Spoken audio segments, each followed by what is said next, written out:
Filipinos have a way of changing their partners, making them smoother, making them laugh more, making them less stressed out. So it's just this whole spiritual, non-material side of the Filipinos. That is what fascinates me. That's what's so worth keeping alive. I think it's great.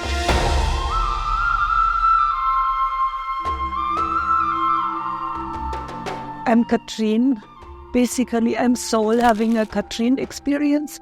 That's what I firmly believe. I am German, was born in Germany, Munich. It's an artist city, so of course I was destined to be an artist. And eventually I met my husband with my boyfriend. Goodbye, boyfriend.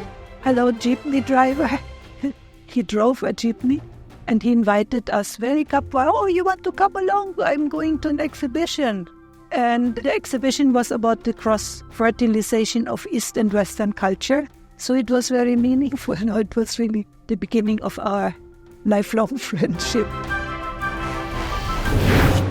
Eventually, I went to the Philippines, fell in love with the people right away. It was exactly like how your film showed it, like you're invited somewhere as a guest and then you're invited to sleep in the host's own bed while the host sleeps somewhere else.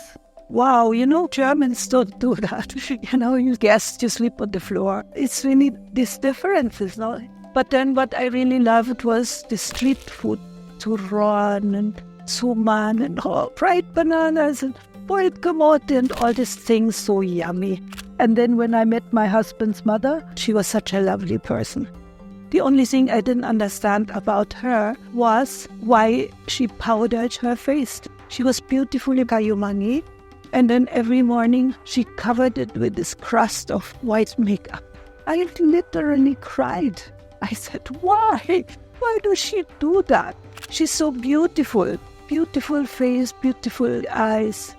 And then she covers it all up just to fit this American model. It really, really, really affected me that Filipinos would hide their own beauty like that. So my interest in knowing the beauty of the Filipino grew even more.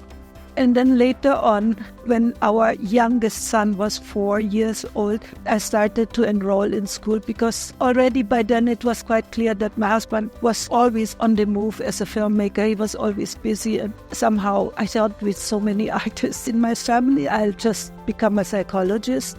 That was my second love. So I went back to it. And that's when I learned about Kapwa, the beauty of the Filipino.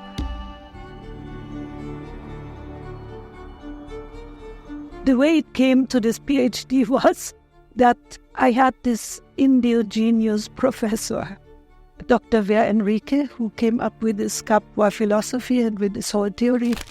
And he had a master class. He held it in Tagalog. I couldn't speak Tagalog, but I understood everything. You don't need to understand a language to understand a person. So that's how I was encouraged to study Filipino psychology. And I did it swimming against this stream, against this Western terrible framework that cuts out anything that's essential to Philippine people. So I was the first, and I think up to now the only PhD in Filipino psychology.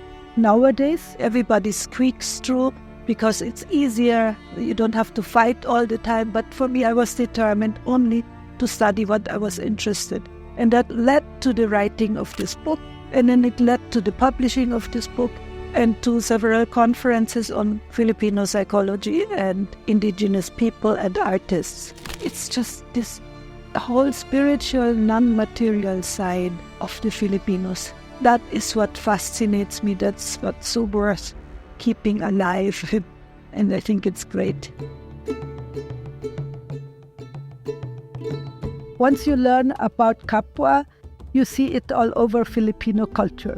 Something that made me feel a little bit shy in the beginning, when you sit in a bus and you sit there squeezed pretty tightly beside somebody, and then they eat chicharron or a little bit of peanuts, and then they offer you.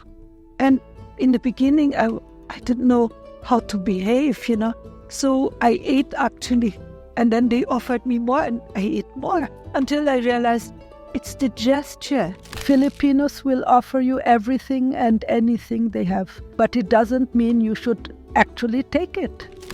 So I felt again, oh, what should I do? So there are lots of learning like that, but that's also Kapwa. If you share your food, you share your energy. I was also amazed about how open most of the artists here in the Philippines were about what they did. You know, their techniques like whether Pandi Apiado or Bandcamp, all of them shared their technologies, their ways of doing things. German artists wouldn't do that. They would just show you what they do, but if you ask them, how do you do this? They would say, you know, don't ask me anymore. But here everybody was so open. And for me, this is Kapwa now. So many examples. Guests will sleep in the bed instead of on the floor. People always share food. In fact, in Enrique's class, everybody brought something to eat. And it was all in the middle. And there was never a meeting where it was just classroom styles. Everybody just looks at the guru in front and nothing happens. It was always collective, always communal. And it's so beautiful.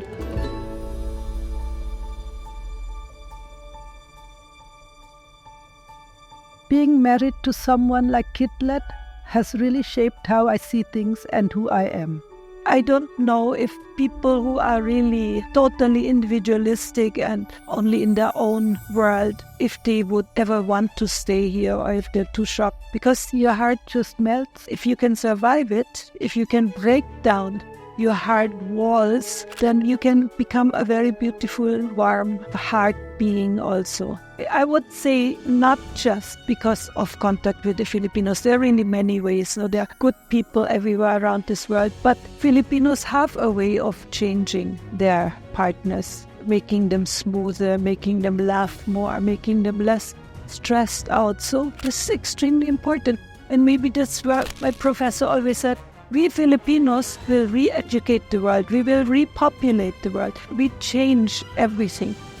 Maybe there's really an impulse coming from the Philippines that could come from nowhere else.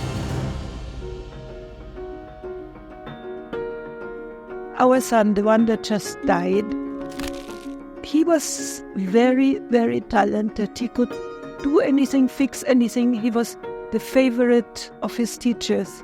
And so his wife, she once asked Kidlat, so what do you want to do? You want to be a filmmaker? You want to be a photographer? You want to be a businessman? What do you want to do? What did you come here for? And then he said, after just 1 second reflection, I just came here to love people, to make people happy and to serve. And this is just so beautiful. I just came here to make people happy and to serve. And for me, this is the essence of Kapwa and the essence of Filipino, people who live who they are. This is the beauty of the Filipinos that I fell in love with. This is why I wanted to be a part of this culture, and this is what Filipinos can contribute to the world. Hi, I'm Bonnie Logroño, the writer and director of The Filipino Story. Thank you so much for watching this video, and if you want to hear more inspiring stories about the beauty that lives within every single Filipino, then please check out our YouTube channel, The Filipino Story Studio, and consider subscribing to join us and support us on our mission of awakening the next generation of Bayani, who will reclaim the greatness of our people.